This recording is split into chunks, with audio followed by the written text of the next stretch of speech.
ji harbi ɗaya bam bam mu ji harbi kowa ya noke gidan shi wani ma ya boye karkashin gadon matar shi inna lillahi wa inna ilaihi raji'un haka musulunci ya ce ƙarya ne in ka tunkari ɗan ta'adda da makaminka Allah ya kaddara ya kashe ka ka yi jihadi ka yi ƙoƙarin kare mutuncin kanka a ƙarshe an kashe ka ka yi jihadi aljanna Allah zai saka in kuma kai ka kashe shi ka kashe banza wuta Allah zai sa shi hadisi ingantacce daga cikin Imam Buhari da Muslim yana nan kawai mutum ya gida na miliyan 250 amma ba yi da dabulbaro mai lafisi a gidan shi ta miliyan 3,500 wani irin shashanci ne wannan kai gida na miliyan 250 na garari amma kawai farawo ya shigo gidanka dan ta'adda ya shigo gidanka ya kama yarka a gabanka ya jima'i da ita ya kama matarka a gabanka ya jima'i da ita ya ɗauki mahaifiyarka ya yanka ya kore 'ya'yanka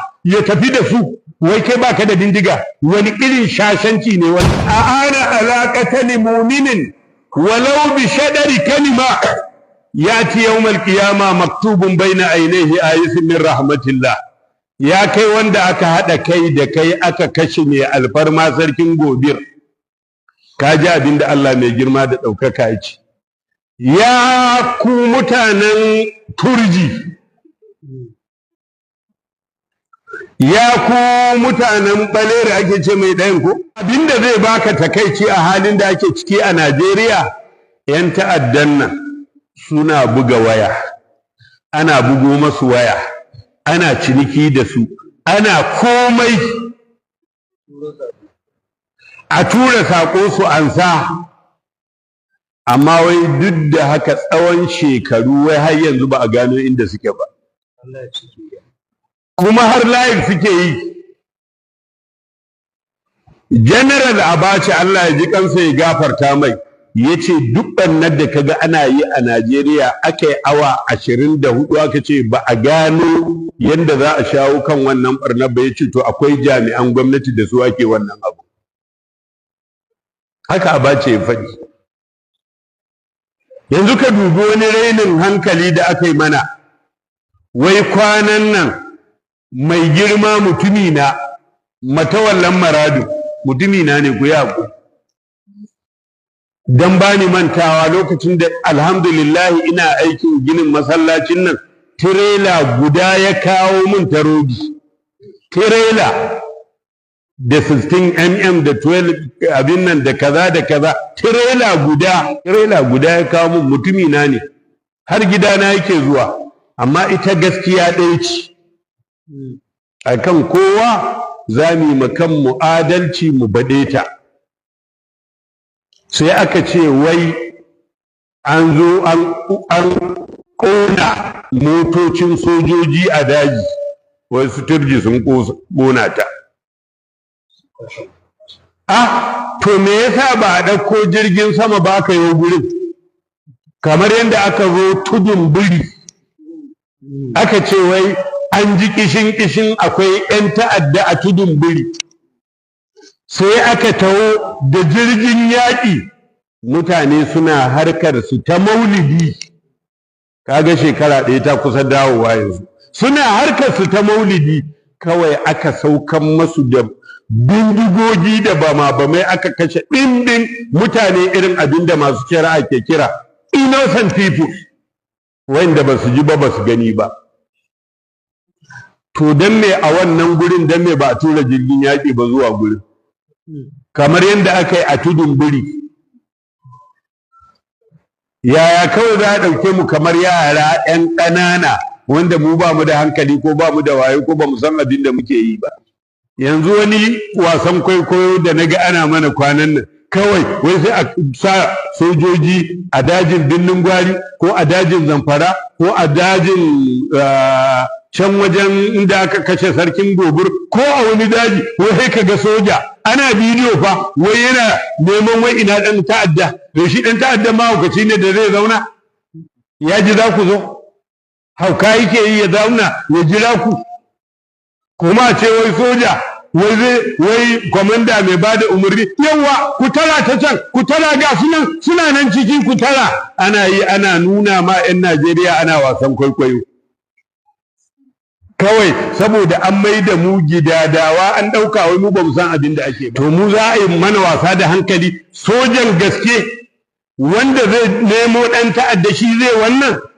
To saboda lokaci ya yi, ba zai yi in ƙara shaidu abubuwan ba, amma ga wata tambaya haɗe da amsarta. Yanzu shi kenan, yanzu ka dubi ranar da ana zanga-zangan nan, ka dubi yadda aka yi providing ɗin motocin yaƙi da sojoji a nan cikin garin Kaduna, da hanyar nan daga Kaduna, daga Wandip zuwa Mararrabar Jos.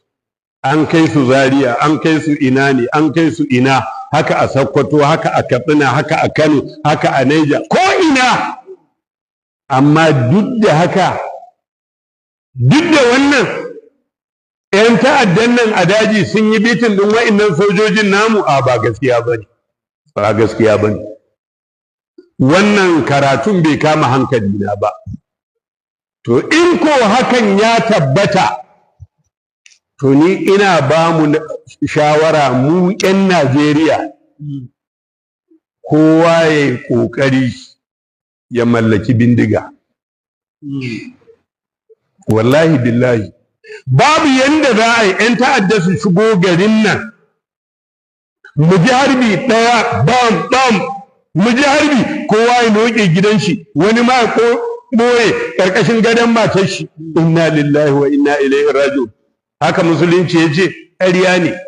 Abinda annabi sallallahu alaihi wasallam ya ce, idan ɗan ta'adda, wani ya ce, ya Rasulallah, idan ɗan ta'adda ya zo yana neman ya kashe ni, ya kwace mun dukiya, ya Rasulallahi me ya kamata in yi? Manzon Allah ya ce ka yaƙe shi.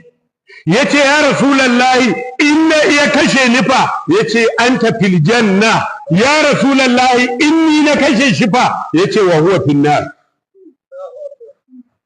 In ka tinkari ɗan ta'adda da makaminka, Allah ya kaddara ya kashe ka, ka yi jihadi, ka yi ƙoƙarin kare mutuncin kanka. A ƙarshe an kashe ka, kayi jihadi, aljanna Allah zai saka. In kuma kai ka kashe shi, ka kashe banza, wuta Allah zai sa shi. Hadisi ingantacce daga cikin Imamul Buhari da Muslim yana nan. Yaya za mu zo mu kwanta mu zauna? Ka ganni nan? Ku yi haƙuri. Ka ganni nan? Wallahi billahi sama da shekara 20 ina da bindiga. Wallahi billahi sama da mutum in yana ganin ya jarraba ya kawo ziyara gidana ya ci uban shi. Wallahi sama da shekara 20. Kai kun an so ta daga gurin sabis an kawo yayi. Haka kawai mutane su zauna, kawai mutum ya gida na miliyan 250, amma ba yi da dabulbaro mai lafisi a gidan shi ta miliyan 3,500. Wani irin shashanci ne wannan? Kai gida na miliyan 250 na garari, amma kawai farawo ya shigo gidanka, ɗan ta'adda ya shigo gidanka, ya kama ‘yarka a gabanka ya jima'i da ita, ya kama matarka a gabanka ya jima'i da ita, ya ɗauki mahaifiyarka ya yanka, ya kore ‘ya'yanka ya tafi da su. Wai kai baka da bindiga? Wani irin shashanci ne wannan?